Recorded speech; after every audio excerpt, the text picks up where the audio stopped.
For many people today, Advent has become synonymous with dates, decorations, and emotional anticipation. But in the first century, that word carried a completely different weight. The people lived under Rome, tired, oppressed, and spiritually broken. Waiting for the coming of the Messiah was not pleasant. It was urgent, tense, and filled with daily faith. And Jesus transforms this waiting with teachings that almost no one notices today. When we talk about Advent, we are talking about a time of preparation. And preparation in Jesus' day had more to do with spiritual attitude than with a festive atmosphere. Christmas was not celebrated. What existed was the silent expectation of redemption. The Messiah was the only one who could break the people's sense of existential abandonment. And Jesus emerges in this scenario, teaching how it is rightly expected. Most people think that Jesus simply arrived. But before arriving, he taught about how to live in expectation of divine intervention. He showed that those who expect right, live right. Those who expect the wrong things sink into fear, anxiety, and internal pressures. That's why Advent is more profound than we imagine. Our generation lives in anxiety because it expects things in the wrong way. We expect results without preparation, answers without silence, peace without inner reconstruction. That is why Jesus' words about vigilance, simplicity, and purity are so relevant today.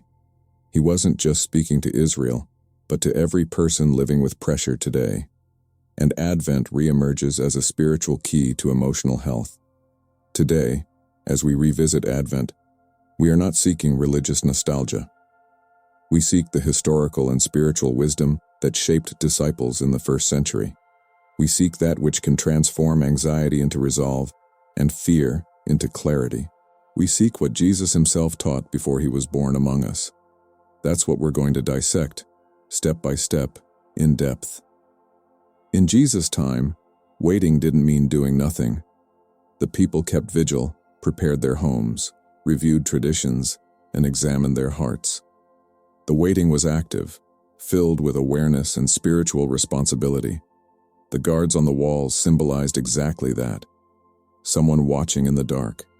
Jesus uses this image to teach that faith is not passivity. When he says watch, he is speaking of an awakened lifestyle. It speaks of someone who doesn't get lost in distractions nor let their heart fall asleep. It is a readiness that involves the mind, emotions, and practical choices. For him, Advent is a call to lift up our heads, because those who aren't vigilant crumble inside without realizing it. In modern times, anxiety arises precisely from passive waiting. We hope something will happen, but without preparing our hearts for anything. The person wants change but doesn't monitor their triggers, thoughts, and habits. He wants answers, but continues living as if nothing needs to change. Jesus teaches the opposite. The heart needs to be ready before victory arrives. The ancient Advent showed that waiting requires intentionality. Caravans would set out before dawn, families organizing themselves for long journeys. Nobody expected anything. There was order and purpose. And Jesus restores this. Waiting on God means aligning your life with God. It's not about watching, it's about participating. Today, applying this principle means acknowledging one's own responsibility. It means understanding that faith doesn't replace preparation, but rather enhances it. Anxiety decreases when the heart beats, not when it stops. True hope is active, conscious, and spiritual. This is the first forgotten teaching of Advent. The Advent of the first century had no splendor, music, or festivity. It was a period of silence, self-examination, and seeking divine guidance. The people practiced fasting and deep prayer, far from any spectacle. This sober environment formed the spiritual foundation from which Jesus emerged, and he maintained that stance throughout his life. Jesus often withdrew to deserted places before making important decisions. He knew that the voice of God is best discerned away from the noise.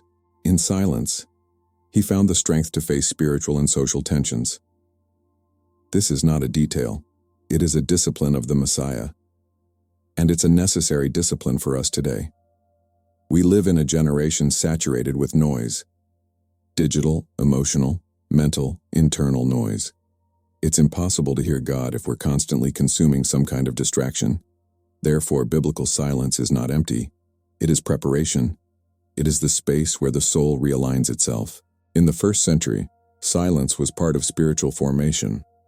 Rabbis taught that whoever cannot master silence cannot master the heart.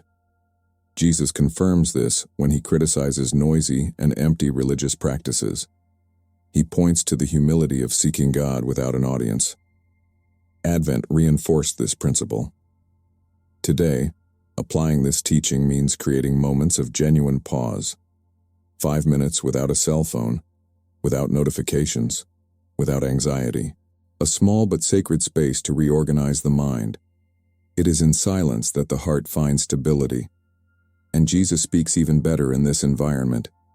In Jesus' time, purity was not just a ritual.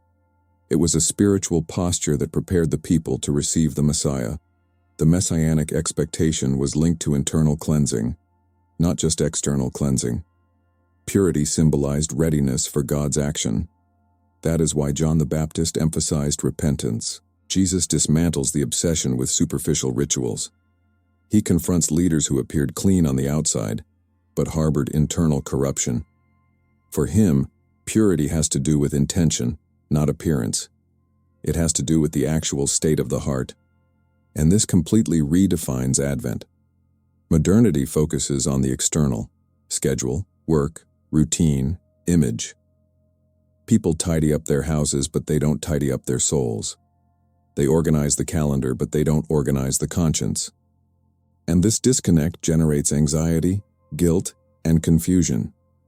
Jesus points to the center, the heart. In the first century, the temple only made sense if the heart was true. Rituals lacking sincerity were considered useless. Jesus applies this to Christmas. The problem was never a lack of faith, but a lack of integrity. Advent is a call to transparency before God, and this remains urgent. Applying this today means acknowledging what is truly out of alignment. It's about stopping masking emotions and starting to deal with them honestly. It is allowing God to cleanse hidden motivations and intentions. Purity is not perfection, it is spiritual honesty. And this honesty paves the way for a true Christmas. First century Judea was marked by poverty and a simple life.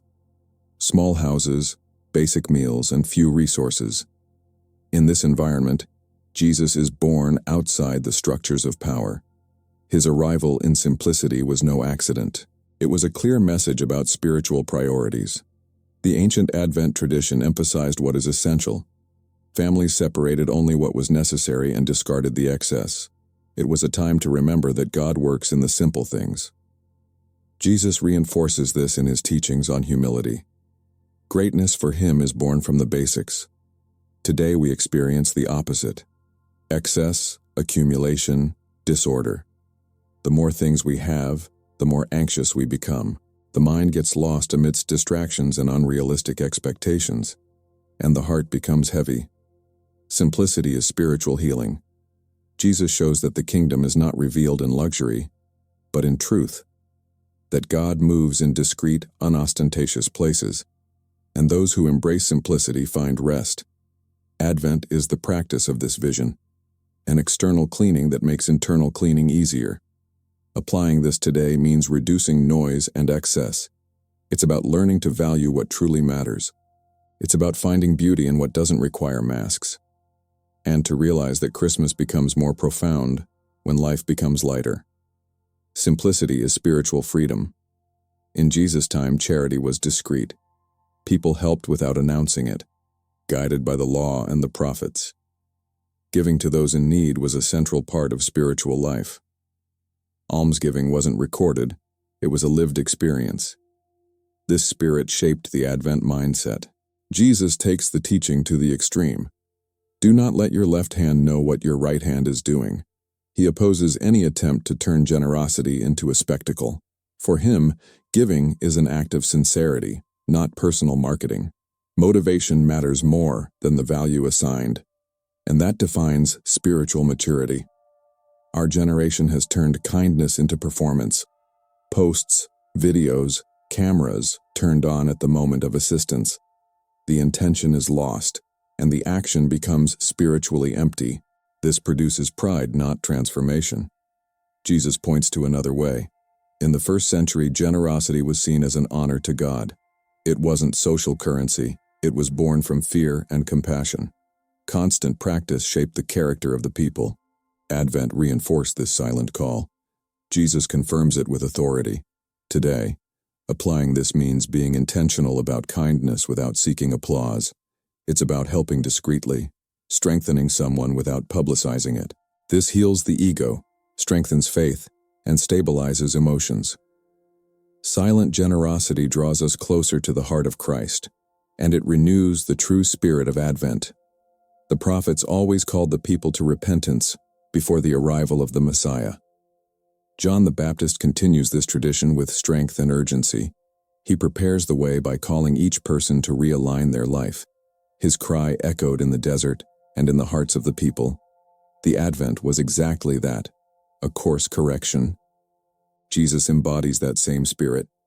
He heals, but first he confronts, he restores, but first he awakens. The Messiah came not only to console, but to reorganize lives, and only those who allow themselves to adjust find true peace. This is one of the most forgotten teachings.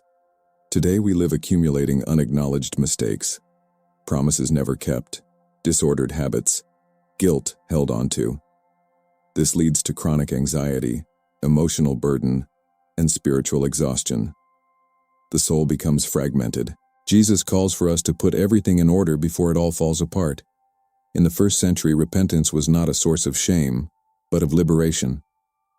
It was the beginning of a new story. Advent served as a reminder that God still calls, corrects, and restores, and that each person needed to answer. This spirit remains relevant today.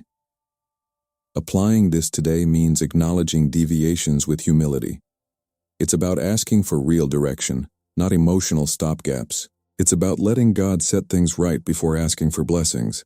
This brings lightness and inner stability. And prepare your heart for an authentic Christmas. The people of the first century suffered from the delay of the Messiah. Generations waited and died without seeing the promise fulfilled. This created discouragement, fatigue, and a feeling of abandonment. That is why Jesus emphasizes vigilance. He knew how quickly the human heart can become discouraged. To be vigilant is to protect what God has placed within us. It's about preventing exhaustion from stealing hope. It's about maintaining discipline even when there are no signs. Jesus teaches emotional and spiritual discipline. This is the foundation of a stable life. Today, demotivation is a silent epidemic. Exhausting routines rushing around internal pressures. A person loses their spiritual and emotional rhythm without realizing it. And this affects everything. Jesus calls for renewed vigilance. In the first century, surveillance was literal. Guards watched over the walls. If the watchman slept, the city fell. Jesus uses this image to talk about the mind and the heart. To be emotionally asleep is to lose internal battles, and this still destroys lives today. Applying this teaching means taking care of what keeps you standing. Pray when you don't feel like it. Persevere when your heart is heavy. It's about keeping the light on even on dark nights. This strengthens the soul against anxiety, and it keeps the flame of Advent alive. Israel lived under constant fear, violence, taxes, and political instability. The Roman Empire crushed the population without mercy. The people felt fragile and invisible in the face of the world. It is in this chaotic scenario that Jesus is born, a birth that is a response to fear. The angels say, "Do not be afraid." This is not poetry. It is divine intervention upon a wounded nation.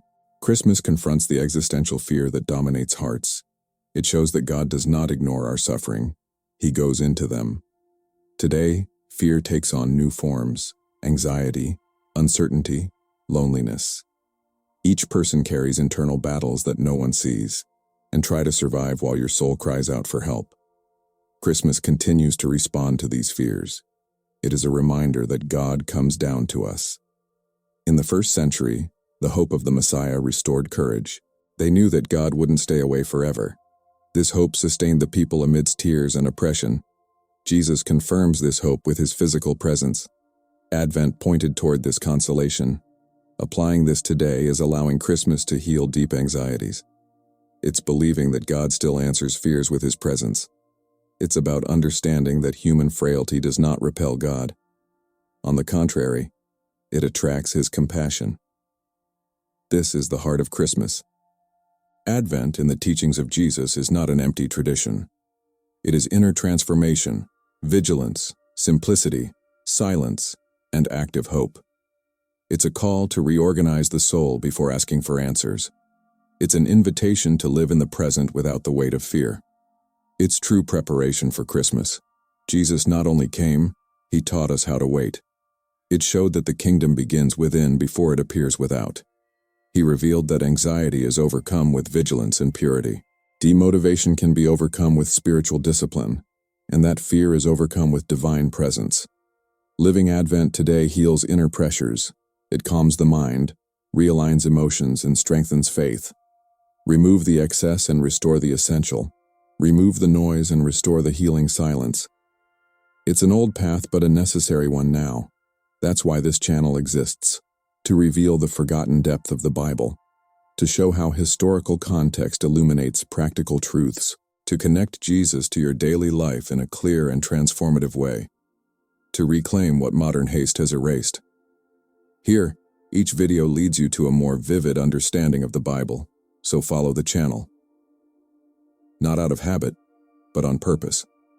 Because here we explain the Bible with historical depth applied to real life, and each new piece of content will strengthen your mind and spirit. Advent has begun, and God is preparing you from within.